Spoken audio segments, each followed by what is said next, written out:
Hey guys, welcome to the new channel name of Get Out Alive Survival and Bushcraft. I went ahead and added on the bushcraft part of it because, as I've told you guys in previous videos, I want this to be more than just a survival channel. Of course, we're going to cover a lot of that throughout videos on this channel, but I also want the other side of it to be camping and bushcraft and things we're doing for enjoyment rather than a survival situation. So gear is going to be a little bit different for those videos. The setup stuff I'll do will be different because it won't be a survival situation. First off, after that, I just want to say I'm so sorry it has taken me so long to get any new content up on this channel. The last few weeks and months have been absolutely crazy. I have changed jobs. As you saw in the little intro I filmed, I bought a new truck. I traded in my Jeep. I had a lifted two-door Jeep Wrangler. Just didn't have the space I needed inside. I wanted the hauling capability of a truck, so I ended up going with a Toyota Tacoma, a four-door model, and it's got just enough bed space for what I want to do. Nothing crazy, but anytime I want to haul stuff out here, it's just a whole lot easier than the Jeep. I enjoyed the Jeep, but the Tacoma has about 3 months now I've owned it. It has been such a nice upgrade. So like I said, I'm really sorry for how long it has taken. Life has been crazy. I had to take a step back and get my feet back under me as far as changing jobs and the schedule I've been on and how busy everything has been. But one cool thing about this new job is this time of year has a lot of time off here at the end of the year. So I'm filming this on the Monday after Veterans Day, so where I work is closed in observance of Veterans Day. And while I'm talking about that, I want to give a huge shout out to all of our military personnel that are currently serving, that have served, that have family. Many people in my family have served. As a matter of fact, right now my wife's brother is in the Army. He has just finished a 4-year term, and he just re-enlisted for 2 more years. So he is on active duty. A huge amount of respect for him and for all of our men and women that go out and protect our country and serve it through the military. I want to make sure to mention you guys. I wear and show a lot of support for you guys out on a day-to-day basis. I wear a lot of Army stuff in support. I haven't personally served, but I know family and have current family that do, and I absolutely want to bring recognition to you guys as much as I can. So huge shout out to you. Appreciate what you do. Thank you, and God bless you. So I just wanted to kind of touch base with you guys today. The bag you saw at the beginning, the short little clip I did of that, I don't want to show too much because that is going to be a 1 or 2 video series. That is a brand new upgraded survival bag that I have been putting together. One thing I have been doing during this downtime of shooting is working on putting stuff in that bag. Got a lot of great feedback. By far my most viewed series on this channel has been my bug out bag series, and I've gotten a lot of great feedback, a lot of good constructive well thought suggestions for me for that bag. And what I did is I looked at, from the ground up, what could I do to improve on pretty much every aspect of that bag, and that's what that series is going to be. Just watch for it. It should be up here shortly. I'm waiting to add the last few pieces to it because I have just been, as I had money and ability, grabbing stuff to put on that. So that series is going to be called Bug Out Bag 2.0 Gear to Go.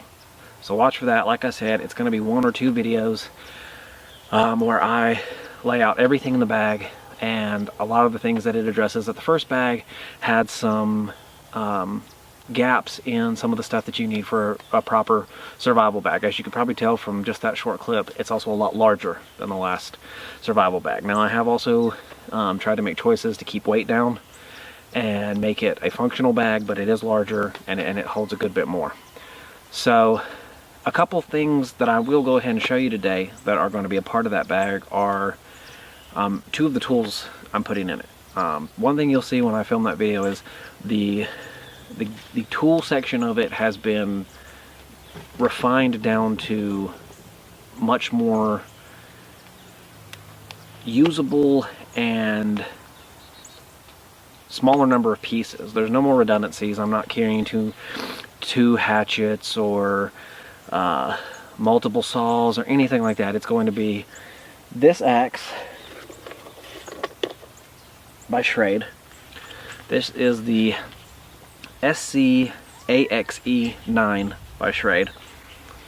It is larger than the Fiskars that I had, but it has a lot in common with that Fiskars as far as design.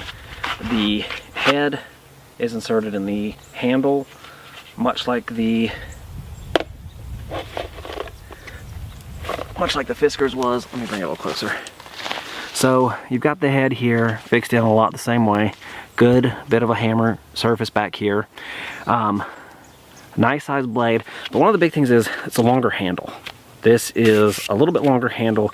It's more of a mid-size pack hatchet. It does have, as you can see here, this little area that a saw blade folds out of. I did not get it for that. That is in the handle. I keep this snap enclosure on it. It's fine that it's on there, but I'm not concerned. I did not buy this for the saw feature on it. I wanted the chopping area of this and the longer handle, which is why I went with this one.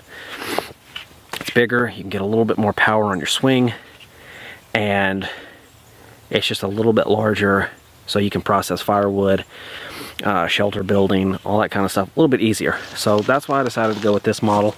It does have the, as you saw, let me take off the nylon sheath, just a Velcro enclosure that holds it on. It's very secure. This was hanging on the outside of the pack. This will be the only thing on the outside of the pack, and it is secured on with paracord when it is on the pack. So I know there was some concern brought up about having a lot of gear on the outside of your pack and losing it, and I totally understand that. So this is going to be the only piece that is secured to the outside of the pack, tied on, so that hopefully it cannot come off when I'm walking through the woods or anything like that. So that's another thing. I have scaled back to only one piece of gear on the outside of the pack.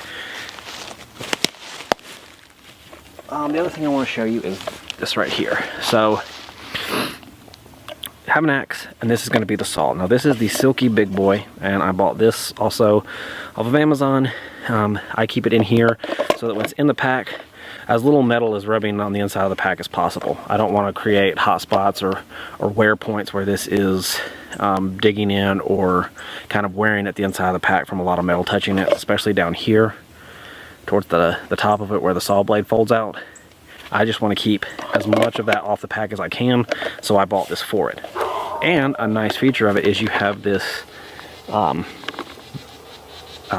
latch right here for your belt. You can slide this on a belt, so if you want to get it out of your pack and have it handy with you, you can wear this directly on there. So that's another cool feature. And I went with the Silky Big Boy because, as its name implies, this is a very large folding saw. I'll show you, it does lock into place, but this is by far the largest folding saw I have ever purchased. And the nice thing about that is you have a lot more saw blade for processing firewood. And if you look around the bushcraft and survival community, this brand is a household name with bushcrafters and survival experts because they are so well made and they do such a good job at processing firewood. We'll do a video showing this in action so that you can see how much more efficient it is at processing than some of the smaller saws that I've had or showed on this channel or you might have used personally. So that will be another thing that we do, is show this off.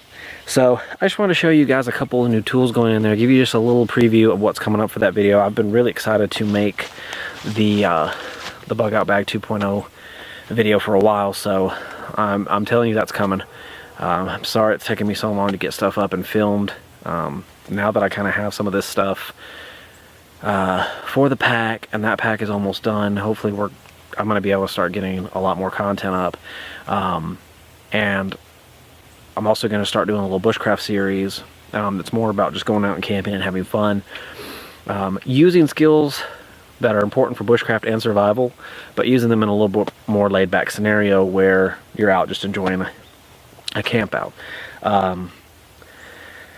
That's probably about all I'm going to do for this video.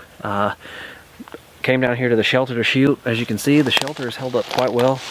I've done little things over the last few months just to kind of come down and check on it, make sure it's in pretty good shape. You know, every once in a while there's some of the walls get knocked down from animals coming down here and everything, so I just come back and kind of do a little maintenance on it every so often. I did add to this wall right over here behind me. I had to cut down a dead standing tree right here close to it. Came to find after fall has really set in that I had a tree right here that was actually kind of dangerous with as close as it was to the shelter, and so I went ahead and removed that so that it did not come down in a windstorm or anything like that. But shelter is in good shape, so definitely good to go for doing a camp out down here, doing a little overnighter, and we'll either do that or I'm going to try to get permission from some of the land here around me to use it for some camp outs. So if I can do that, that will open up the area I can get down to right here behind me. If you go straight behind me across these fields to the woods, there is a river that runs right there, and so I'm hoping to get permission from the guy that owns that land. I've met him, I've talked to him a few times, so hopefully if he's okay with me using that for some camp outs, I'm gonna camp out down there and do some stuff close to the river. Maybe do some catch and cook on some fishing, and that will all be coming up in the next several videos that I do. Really excited to do an overnight, and if I can get permission to camp down there, that would be really awesome. So thanks so much for tuning in. Please like, comment, and subscribe. I love hearing from you guys. I love getting new subscribers and people coming to the channel. If you like it, please hit that subscribe button. Hope you like the new name. It is now Get Out Alive Survival and Bushcraft, all one word. You can look it up that way on YouTube, and I will be posting up more stuff soon. Next video you see will probably be the bug out bag series. So I really look forward to seeing you guys again. Hope you enjoy it. My name is Chris, and thank you so much for stopping by. I'll catch y'all next time.